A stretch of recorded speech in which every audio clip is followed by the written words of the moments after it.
Welcome to Lost in Thailand. This story is a slow burner, true account of love, mistakes, and a lesson that cost me far more than money. Before we dive in, ask yourself this. Would you marry someone you met on vacation?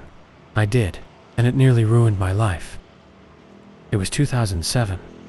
I was planning a 2-week trip with my workmate, Tom, an older engineer who had never been to Thailand. I had, twice in fact. I'd tasted the chaos of Bangkok and the warmth of bar girls who made you feel like a king for a night. But this time, I wasn't chasing women. I just wanted a break. Some sun, cheap drinks, and a bit of adventure. We landed in Bangkok mid-August, booked a room on Sukhum Vet Soai for near Nana Plaza. First night was all laughs, neon lights, overpriced beers, Tom giggling like a teenager. On the second night, he asked where to buy fake Rolexes and t-shirts. I told him Pat Pong, night market. It was raining hard when we got there. Tom shouted, "Let's duck into this bar." I followed, not realizing my life was about to change. It was a go-go bar. Flashing lights, loud music, girls dancing. I sat near a quiet one named Nee. She didn't talk much, just watched me with curious eyes. Her aunt, who also worked there, pointed her out and said, "She's new." I wasn't in the mood for anything wild. I just bought her a drink, talked a little, then left. Tom stayed behind, flirting with a chubby lady who said she was 34. I doubted that. Next night, Nee was back. I wasn't sure why I returned. Maybe it was the way she looked at me, like I wasn't just another wallet. We drank water, not beer. She told me her mother was sick and cried. She had 2 kids from 2 Thai fathers. I should have run then, but I didn't. Something about her sadness made me want to help. That night, I took her back to my hotel. She didn't drink, didn't ask for money. She just stayed. Tom and I left for Phuket, as planned, but I couldn't stop thinking about her. I missed Nai. After 2 days, I told Tom I wanted to go back. He laughed and said, "Then go. She's not like the others." I flew back to Bangkok, booked another room, and found her again. She was surprised, but happy. I told her I wanted to spend the rest of my trip with her. She agreed. I paid the bar fine for a week, and off we went. Nee suggested we go to Chiang. I'd never been. It was beautiful, quiet beaches, dinners by candlelight. She said it was her first time leaving Bangkok. She told me the night we met was her first night working in the bar. I knew that was a lie, but I wanted to believe it. She said she didn't want to work there anymore, that she wanted to be only with me. I was falling fast and I let myself. Back in Bangkok, I met Tom for drinks. Nee joined us, but only drank water again. She stood out, less loud, more reserved. Tom said, "She's different. Maybe you found a good one." At the airport, she cried as we said goodbye. That caught me off guard. No bar girl had cried over me before. I flew home thinking maybe this was real. Maybe it was more than a holiday romance. Back in the UK, we messaged every day. A few weeks in, she told me she wanted to stop working at the bar, but she needed help. She wasn't asking for much, just enough to finish building a house in Surin. I told her I didn't have much. Maybe £3,000 in savings. She said that was enough. I said I'd give it to her in person when I returned. She said she'd wait. I booked a flight for December. We planned to spend New Year's together. She met me at the airport, glowing. That night, as fireworks lit the sky over Nana, I got drunk and said something stupid. "Let's get married before I leave." She froze, then smiled. "Really?" I nodded. We called her family and mine. It was happening. I bought us gold rings. She said, "No more payments, just dinner with my family." We had a small ceremony at a registry office. Then we traveled to Surin. Her house wasn't finished, so we stayed at a hotel. I met her family, including her son and Nista. Same one I saw dancing in the bar. That was awkward. The niece had married an older English guy too. They were building a house next door. "You'll be neighbors," Nee said with a smile. I wasn't sure how I felt about that. The awkwardness faded as the days passed. Her family was polite, though no one spoke English, and Anai's translations were hit or miss. I spent most of the time smiling and nodding. pretending to understand. Her son was sweet, shy around me at first, but warmed up when I took him swimming.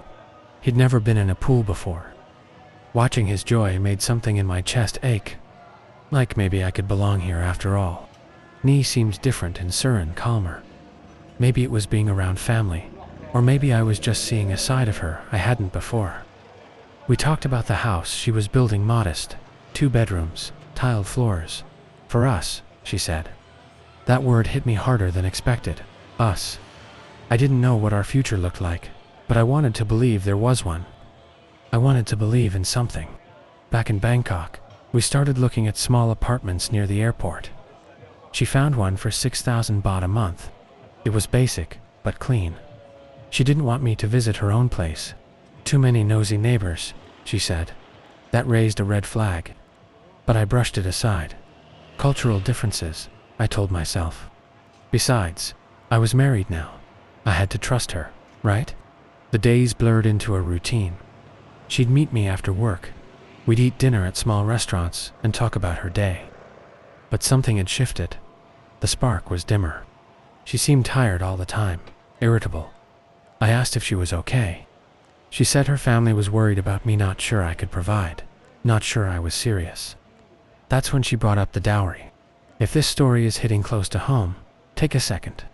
Hit the like button and subscribe so you don't lose us in the feed. We've got more true stories from the shadows of paradise coming your way. She said her parents expected 300,000 baht up front. To show you're serious, she explained. I was shocked. I'd already given her money, paid for the ring, the wedding. But she insisted this was cultural. If you love me, you'll do it, she said. I hated that sentence, but I hated the thought of losing her more. So I agreed. I scraped together the money and handed it over. She kissed me and said, now they'll believe in us. After the payment, things didn't get better. They got worse. She became distant, always busy with work, only available late at night. I barely saw her. When we did meet, she was distracted, checking her phone constantly. I told myself it was stress. Maybe she felt pressure from her family. Maybe she needed space. I didn't want to admit what I already knew. Deep down, something had changed. I started spending evenings alone in the apartment I paid for.